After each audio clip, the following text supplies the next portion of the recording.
муҷдани шинохтаи тоҷик Асрор Воидов дар мусобиқаи RCC Boxing Promotion ки дар шаҳри Екатеринбурги Федератсияи Россия баргузор шуд, муҳорибаи навбатии касбии худро бар муқобили намояндаи Қазоқистон Элҷан Залилов дойр намуд. Варзишгари қазоқистонӣ 11 муҳориба гузаронидааст ки аз ин рақобатҳо 5 тоашро бо нокаути ҳарифон анҷом додааст, аммо ин маротиба ба зуру бозуи варзишгари тоҷик тоб оварда натавонист. муҷзани мо аз оғоз то анҷоми муҳориба бартари зиёд нишон дод ва баъд аз сипарӣ шудани 6 раунди муқарраршуда бар Элҷан Залилов дастболо шуда ғалабаи ҳафтуми худро дар бокси касбӣ истиқбол гирифт.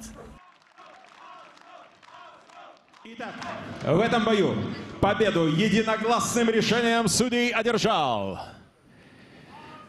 Асрор Вахидов.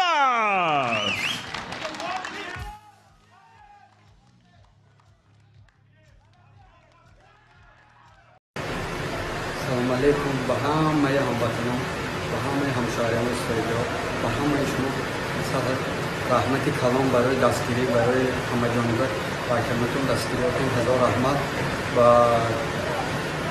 klubi xudam ki Hoji Sharif nomzod va klubi xudam va raisi sponsoring klub sohibi Muhammad Zoir va direktori sanatori Zumrad ki عبدالمومن حلیمی حسن با آنها تشکر خود را می‌رسانم و می‌گویم که آنها مرا همگان دستگیر می‌نمایند و همیشه در دستگیری من هستند. و همه شما هزار رحمت. گاوریل نشمی در نسل تاجیکستان بخیر. муҷзани шинохтаи тоҷик Муҳаммад Хуҷа Ёқубов дар мусобиқаи RCC Boxing Promotion ки дар шаҳри Екатеринбурги Федератсияи Россия баргузор гардид, ширкат намуд.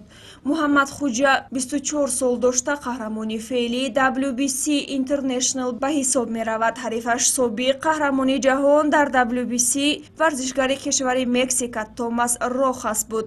рақобати мазкур 12 раунд идома ёфт. ҳарчанд муҷзани тоҷик ҳам аз ҷиҳати сину сол ва ҳам аз ҷиҳати таҷриба аз рақибаш тафовути зиёд дошт, вале маҳорати баланд нишон дода нагузошт то рақибаш ба пеш барояд.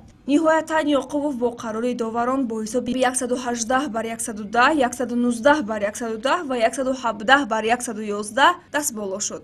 ҳамин тавр Муҳаммад Хуҷа Ёқубов маротибаи 4-ум камарбанди WBC International-ро ҳифз карда, дар 16-умин набарди хеш шикастнопазир боқӣ монд.